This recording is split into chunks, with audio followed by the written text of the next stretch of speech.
আওয়ামী লীগ এখন শূন্য মুড়ির টিন, বলছেন রিজভী। এদিকে ভোট কেন্দ্রের মাঠে কুকুর ছাগল, বুথে একজনের ভোট দিচ্ছেন অপরজন।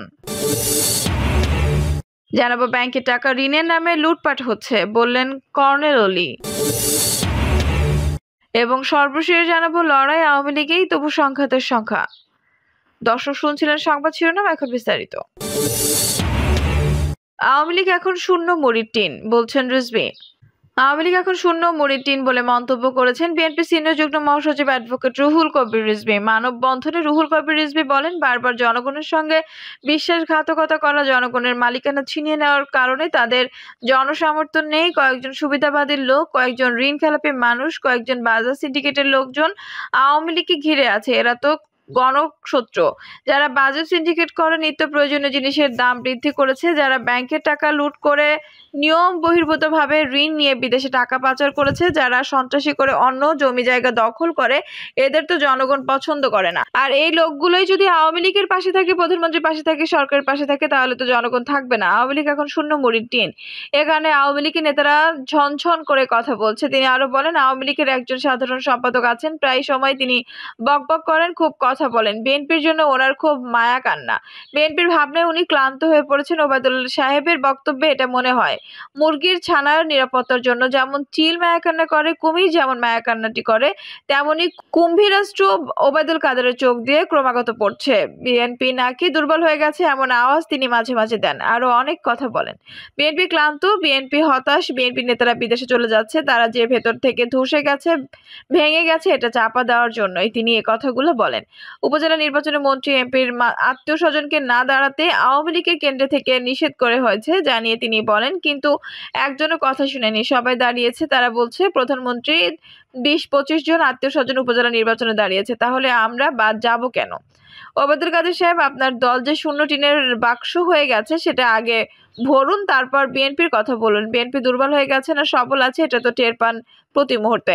আপনারা আওয়ামী লীগ ভাঙা করছি, তাই আপনাদের আওয়াজ বেশি হচ্ছে। বিএনপির এ নেতা আরো বলেন, আজকে গণতান্ত্রিক শাসন নেই বলে, বৈধ সংসদ নেই বলে শেখ হাসিনা মানুষের গলায় পা দিয়ে টুটি টিপে ধরে বিদ্যুৎ, গ্যাস, পানি থেকে ট্যাক্স নিচ্ছেন।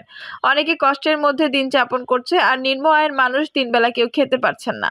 একদিকে মূল্যস্ফীতির চাপ, আরেকদিকে ক্রমাগতভাবে জিনিসপত্রের দাম বাড়ছেই হু হু করে। মিথ্যা সাক্ষী দিয়ে বিএনপি নেতাকর্মীদের জেলে রাখা হচ্ছে অভিযোগ করে তিনি বলেন, একেবারে সাজানো মামলা দিয়ে গণতন্ত্রের মা আমাদের অসুস্থ নেত্রী বেগম খালেদা জিয়াকে বন্দী করে রাখা হয়েছে, যে মামলার সঙ্গে তার কোনো সম্পর্ক নেই, এমনকি তার উন্নত চিকিৎসার সুযোগও দেওয়া হচ্ছে না। আজকে সাজা দিয়ে দেশনায়ক তারেক রহমানকে দেশের বাইরে রাখা হয়েছে। ভোট কেন্দ্রের মাঠে কুকুর ছাগল, বুথে একজনের ভোট দিচ্ছেন অপরজন। ষষ্ঠ উপজেলা পরিষদ নির্বাচনে ভোট গ্রহণ চলছে। শরীয়তপুরের নারিয়া উপজেলা পরিষদের নির্বাচনে একটি কেন্দ্রে দেখা গেছে ভোট কেন্দ্রের মাঠে ঘুরে বেড়াচ্ছে কুকুর ছাগল। মাঠে নেই কোনো ভোটার উপস্থিতি। এছাড়াও কেন্দ্রের বুথের কাপড়ের উপর দিয়ে ভোট প্রয়োগ করতে প্রভাবিত করতে দেখা গেছে অন্য এক নারীকে। সরজমিনে গিয়ে কেন্দ্রটিতে দেখা যায়, কেন্দ্রটির মাঠে ভোটারদের কোনো লাইন নেই। মাঠে ঘুরে বেড়াচ্ছে দুইটি কুকুর ও একটি ছাগল। পাশে বসে বসে অলস সময় পার করছেন পুলিশের সদস্যরা। এরপর কেন্দ্রের ভেতরে প্রবেশ করে বারান্দায় দাঁড়িয়ে থেকে দেখা যায় তথ্য যাচাই শেষে ফিঙ্গারপ্রিন্ট দিয়ে সাদা কাপড় দিয়ে মোড়ানো বুথের ভেতর ঢুকছেন এক নারী ভোটার। ওই নারী ভোটারকে সাদা কাপড়ের উপর দিয়ে কোনো মার্কায় ভোট প্রয়োগ করবেন তা দেখিয়ে দিচ্ছেন আরেক নারী। ভোট প্রয়োগ শেষে ওই ভোটারের কাছে বিষয়টি জানতে চাওয়া হলে তিনি জানান, যশোর কলেজ থেকে এইচএসসি পাস করেছেন তিনি। ইভিএমে ভোট কিভাবে দিতে হয় তা তিনি জানেন না, তাই এক নারী তাকে ভোট প্রয়োগ করতে সহযোগিতা করেছেন, তবে তিনি ওই নারীকে চেনেন না। ভোট প্রয়োগের সহায়তাকারী ওই নারীর কাছে গণমাধ্যম কর্মীরা বিষয়টি জানতে চাইলে তিনি জানান, আমি ভোট গ্রহণ প্রক্রিয়ার সঙ্গে জড়িত কোনো ব্যক্তি নই। মসজিদ Zarina foundation school and college দপ্তরি পদে চাকরি করি। ওনাকে আমি ভোট প্রয়োগে সহায়তা করেছি। এমন সময় ভোজেশ্বর ইউনিয়ন পরিষদের সাবেক চেয়ারম্যান নুরুল হক এসে ক্যামেরা বন্ধ করতে বলেন গণমাধ্যম কর্মীদের। পরে তিনি গণমাধ্যম কর্মীদের পাশে ডেকে নিয়ে বলেন, আপনারা পাচক কেন্দ্রে যান, আমাদের সমর্থকদের মারধর করা হয়েছে। সাবেক ইউপি চেয়ারম্যান নুরুল হক নারিয়া উপজেলা পরিষদ নির্বাচনে মোটরসাইকেল প্রতীকের চেয়ারম্যান প্রার্থী একেএম ইসমাইল হকের আপন বড় ভাই ও ভোট প্রয়োগে সহায়তাকারী ওই নারী ইসমাইল হকের বড় ভাই একেএম শহীদুল হক প্রতিষ্ঠিত মসজিদ জরিনা ফাউন্ডেশন স্কুল অ্যান্ড কলেজের দপ্তরে। বিষয়টি নিয়ে কেন্দ্রের প্রিসাইডিং অফিসার আব্দুর রহমান ঢাকা ঢাকা পোস্টকে বলেন, আমি আপনাদের সামনেই বলে দিচ্ছি, ফের যেন এমন না হয় মাঠে কুকুর ছাগল ঘুরে বেড়াচ্ছে। ভোট প্রয়োগ হয়েছে কত ভাগ? এমন প্রশ্নের জবাবে তিনি বলেন, কেন্দ্রটিতে মোট ভোটার সংখ্যা ৩,৬০৬ জন। সকাল 10টা পর্যন্ত 13.13% ভোট প্রয়োগ করেছেন ভোটারগণ। ব্যাংকে টাকা ঋণের নামে লুটপাট হচ্ছে বললেন কর্নেল অলি। লিবারেল ডেমোক্রেটিক পার্টির প্রেসিডেন্ট ডক্টর কর্নেল অলি আহমেদ বীর বিক্রম বলেছেন, ব্যাংকে টাকা ঋণের নামে লুটপাট হচ্ছে, ঋণের টাকা ফেরত দিচ্ছে না। যে যা লুট করছে তার তালিকা বাংলাদেশ ব্যাংক প্রকাশ করেনি। টাকা পাচারকারীদের কোনো তালিকাও প্রকাশ করেনি। তিনি বলেন, অনেক ব্যাংকে নগদ টাকা নেই, বাংলাদেশ ব্যাংকে প্রতিনিয়ত টাকা ধার করে দৈনন্দিন কাজ পরিচালনা করছে। টাকা পাচারের কারণে বাংলাদেশ ব্যাংক এবং অন্যান্য ব্যাংকের অবস্থা খুবই করুণ। এই সঙ্গে সরকার দলীয় রাজনৈতিক ব্যক্তিরাই জড়িত। অলি বলেন, টাকা পাচারকারী এবং লুটপাটকারীদের তথ্য ফাঁস হবে বিধায় বাংলাদেশ ব্যাংক অলিখিতভাবে সাংবাদিকদের প্রবেশ অধিকারে বিধিনিষেধ আরোপ করেছে। টাকা পাচারকারী এবং ব্যাংক লুটপাটকারীরাই 90% বিদেশে ঘরবাড়ি করছে। তিনি বলেন, পত্রিকায় দেখলাম শুধু ঢাকায় দৈনিক 500 মানুষ কুকুর বিড়াল কামড়ে আক্রান্ত হচ্ছে। ভ্যাকসিন নেই, ডলার সংকটের কারণে নিত্য প্রয়োজনীয় ওষুধপত্র পাওয়া যাচ্ছে না। প্রতিনিয়তই জনগণ সড়ক দুর্ঘটনায় পতিত হচ্ছে। দুঃখের বিষয়, সিটি কর্পোরেশনের ময়লার গাড়ি চাপায় মানুষ মারা যাচ্ছে। শেয়ার মার্কেটে পুনরায় বিশৃঙ্খলা সৃষ্টি হয়েছে। শেয়ার মার্কেট দরবেশরা ইচ্ছা অনুযায়ী লুটপাট করছে। এলডিপির প্রেসিডেন্ট বলেন, বর্তমান সরকার বিদেশিদের উপর নির্ভরশীল। বিশেষ করে 2008 সাল থেকে ভারত সরকার প্রত্যক্ষ ও পরোক্ষভাবে কাজ করছে। দেশ স্বাধীন হলেও বর্তমান সরকার স্বাধীন নয়। বর্তমান সরকার ভারত দ্বারা নিয়ন্ত্রিত। স্বাধীন দেশে বাংলাদেশের জনগণের চাওয়া অনুযায়ী স্বাধীনভাবে দেশ চালাতে হবে। লড়াই আওয়ামী লীগেই, তবু সংঘাতের শঙ্কা। জাতীয় নির্বাচনের পর প্রথম ধাপের উপজেলা ভোট বর্জন করেছে বিএনপি সহ বিরোধী দলগুলো। দলীয় প্রতীকবিহীন এই নির্বাচনের শুরু থেকেই মন্ত্রী এমপিদের স্বজনদের প্রার্থী করা নিয়ে আওয়ামী লীগ তোলগোল। কেন্দ্রীয় নেতাদের মধ্যে হয় বচসা। দলের কড়া নির্দেশনা উপেক্ষা করে শেষ পর্যন্ত চেয়ারম্যান পদে রয়ে গেছেন অন্তত 25 স্বজন। তাদের সঙ্গে বেশিরভাগ উপজেলার দলের একাধিক নেতা প্রার্থীর নিজ বলয়ে প্রার্থীকে সমর্থন দিয়ে ভোটের মাঠে উত্তাপ ছড়িয়েছেন স্থানীয় সংসদ সদস্যরা। কোথাও কোথাও হয়েছেন সংঘর্ষ। এতে নেতাকর্মীরা মধ্যকার বিভেদ লেগেছে নতুন হাওয়া এবং ভোটের দিনের সংঘাতের আশঙ্কা করেছেন স্থানীয়রা।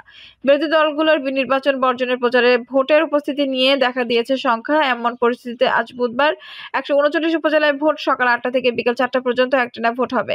নির্বাচন কমিশন এই ধাপে 152 উপজেলার তফসিল দিলেও 5টির সবকটি পদে বিনা প্রতিদ্বন্দ্বিতায় প্রার্থীরা জয়ী হয়েছেন। উচ্চ আদালতের আদেশ সহ নানা কারণে স্থগিত হয়েছে 8 উপজেলা ভোট। তবে বাকিগুলোকে লড়াই হচ্ছে আওয়ামী লীগ নেতাদের মধ্যে। নির্দেশনা অমান্য করে প্রার্থী হওয়ায় অন্তত 80 নেতাকে বহিষ্কার করেছে বিএনপি। এরপরও দলটির যেসব নেতা ভোটে আছেন তারা শক্ত প্রতিদ্বন্দ্বিতা গড়ে তুলতে পারেননি। ক্ষমতাসীন আওয়ামী লীগের বিরুদ্ধে গতকাল মঙ্গলবার ঢাকায় এক ব্রিফিংয়ে প্রধান নির্বাচন কমিশনার সিইসি কাজী হাবিবুল আউয়াল বলেছেন, নির্বাচনে মন্ত্রী এমপিরা প্রভাব বিস্তার করতে পারবেন না। এরপরও বিষয়টি কেন্দ্রীয়ভাবে নজরদারি থাকবে এবং প্রভাব বিস্তারের প্রমাণ পেলে তাৎক্ষণিক ব্যবস্থা নেওয়া হবে। মাঠে পরিস্থিতি বিশ্লেষণে দেখা গেছে, কিশোরগঞ্জ 2 আসনে স্বতন্ত্র সংসদ সদস্য ও পাকুইন্দা উপজেলা আওয়ামী লীগের আহ্বায়ক সোহরার উদ্দিন পছন্দের প্রার্থীর পক্ষে নিয়ে শেষ মুহূর্তে ভোটারদের চাপ দিচ্ছেন বলে অভিযোগ করেছেন আরেক চেয়ারম্যান প্রার্থী মকবুল হোসেন। কুষ্টিয়া সদরের চেয়ারম্যান প্রার্থী আবু আহাদ আল মামুনের উপর হামলা হয়েছে। স্থানীয় সরকার, পল্লী উন্নয়ন ও সমবায় মন্ত্রী তাজুল ইসলামের নির্বাচনী এলাকা কুমিল্লার লাকসাম ও মনোহরগঞ্জে নিয়ন্ত্রিত নির্বাচনে অভিযোগ উঠেছে। মনোহরগঞ্জে 2 প্রার্থীর মধ্যে প্রতিদ্বন্দ্বের আভাস মিললেও লাকসামে ডামি প্রার্থী দাঁড় করানো হয়েছে বলে স্থানীয়রা জানিয়েছেন। পাবনা সুজানগর ভোটে কেনার অভিযোগে ব্যাগ ভর্তি প্রায় 24 লাখ টাকা সহ আটক চেয়ারম্যান প্রার্থী উপজেলা আওয়ামী লীগের সাধারণ সম্পাদক শাহিনুজ্জামান শাহিনকে ছেড়ে দিয়েছে র্যাব। শরীয়তপুর 1 আসনের সংসদ সদস্য ইকবাল হোসেনের বিরুদ্ধে প্রচার বাধা ও কর্মী সমর্থককে মারধরের অভিযোগ করেছেন সদর উপজেলা চেয়ারম্যান প্রার্থী বিল্লাল হোসেনের দীপু মিয়া। এমন পরিস্থিতিতে কেন্দ্রে ভোটার উপস্থিতি নিয়ে কিছুটা সংখ্যার কথা জানিয়েছেন ইসি নীতি নির্ধারকরাও। সুশাসনের জন্য নাগরিক সুজন সম্পাদক ও বদিউল আলম মজুমদার সমকালকে বলেন, মন্ত্রী এপিরা প্রভাব সর্বোচ্চ। এই প্রভাবের বাইরে এসে ভোট আয়োজনের দাবি বাস্তবতা সম্মত নয়। আওয়ামী লীগের হাইকমান্ডের নির্দেশ না থাকলে পরিস্থিতি আরো নাজুক হতো। ভোট নিয়ে সাধারণ মানুষের মধ্যে স্বতঃস্ফূর্ততা নেই জানিয়ে তিনি বলেন, ইসি নির্বাচন ব্যবস্থাকে মানুষের আস্থা জায়গায় নিতে ব্যর্থ হয়েছে। মানুষ কেন্দ্রে গেলে ভোট দিতে পারবে এবং তাদের ভোটে জয় পরাজয় নিশ্চিত হবে, তা আর বিশ্বাস করে না। নোয়াখালীর হাতিয়া, মুন্সিগঞ্জ সদর, বাগেরহাট সদর, ফেনীর পরশুরাম ও মাদারীপুরের শিবচরের সব পদের প্রার্থীরা বিনা ভোটে বিজয়ী হওয়ায় ভোটের প্রয়োজন পড়ছে না। উচ্চ আদালতের আদেশ সহ বিভিন্ন কারণে 8 উপজেলা ভোট স্থগিত করেছে ইসি। আচরণবিধি লঙ্ঘনের সত্যতা পেয়ে জামালপুরের সরিষাবাড়ি চেয়ারম্যান প্রার্থী শফিকুল ইসলামের প্রার্থিতা বাতিল করে ইসি। তিনি উচ্চ আদালতে আপিল করায় গতকাল বিকেলে ওই উপজেলা ভোট স্থগিত করা হয়। ইসি সচিবালয় জানায়, নির্বাচনী সরঞ্জাম কেন্দ্রে কেন্দ্রে পাঠানো ও নিষিদ্ধ নিরাপত্তা বলয় গড়ে তোলা হয়েছে। ভোট সুষ্ঠু করতে 139 উপজেলায় 82,733 পুলিশ সদস্য মোতায়েন ও স্ট্রাইকিং ফোর্স হিসেবে 12,780 বিজিবি সদস্য দায়িত্ব পালন করবেন। রিজার্ভ থাকবে 1,830 জন। ভোটকেন্দ্র এবং মোবাইল ও স্ট্রাইকিং ফোর্স হিসেবে 1,59,874 আনসার সদস্যদের পাশাপাশি প্রায় 2,500 র্যাব সদস্য মোতায়েন থাকবেন। সাধারণ কেন্দ্রে 17 ও গুরুত্বপূর্ণ কেন্দ্রে 18 বা 19 জন আইনশৃঙ্খলা রক্ষাকারী বাহিনীর সদস্য দায়িত্ব থাকবেন বিশেষ এলাকায়। পার্বত্য ও দুর্গম এলাকা সাধারণ কেন্দ্রে 19 ও গুরুত্বপূর্ণ কেন্দ্রে 20 বা 21 জন মোতায়েন থাকবেন। উপজেলার আয়তন, ভোটার সংখ্যা ও কেন্দ্রের গুরুত্ব বিবেচনার প্রতি উপজেলায় 2 থেকে 4 প্লাটুন বিজিবি দায়িত্ব পালন করবে। উপকূলীয় এলাকায় দ্বীপাঞ্চলে কোস্টগার্ড মোবাইলে ও স্ট্রাইকিং ফোর্স হিসেবে দায়িত্ব পালন করবে। প্রথম ধাপে মোট 1,647 জন প্রতিদ্বন্দ্বিতা করেছেন। তাদের মধ্যে চেয়ারম্যান পদে 562, ভাইস চেয়ারম্যান 615 ও মহিলা ভাইস চেয়ারম্যান পদে রয়েছে 430 জন। 22 উপজেলায় ইভিএম ও বাকিগুলোকে ব্যালটে ভোট হবে। এই ধাপে ভোট কেন্দ্রের সংখ্যা 10,491, ভোট কক্ষ 74,263 এবং অস্থায়ী ভোট কক্ষ 7,864টি। মোট ভোটার সংখ্যা 2,85,08,940। এর মধ্যে পুরুষ 1,43,85,261, নারী 1,40,23,498 জন। তৃতীয় লিঙ্গের ভোটার 170 জন। গতকাল রাত 12টা থেকে আজ বুধবার রাত 12টা পর্যন্ত সংশ্লিষ্ট নির্বাচনী এলাকায় যান চলাচলের উপর নিষেধাজ্ঞা দেওয়া হয়েছে। মোটরসাইকেলের বন্ধ থাকবে বৃহস্পতিবার মধ্যরাত পর্যন্ত। দর্শক, এই ছিল এখনকার সর্বশেষ সংবাদ। নিউজটি ভালো লাগলে অবশ্যই একটা লাইক দিন, কমেন্টে আপনার মূল্যবান মতামত জানান। সবসময় আমাদের পাশে থাকতে সাবস্ক্রাইব করে বেল বাটনটি অন করে রাখুন। ধন্যবাদ।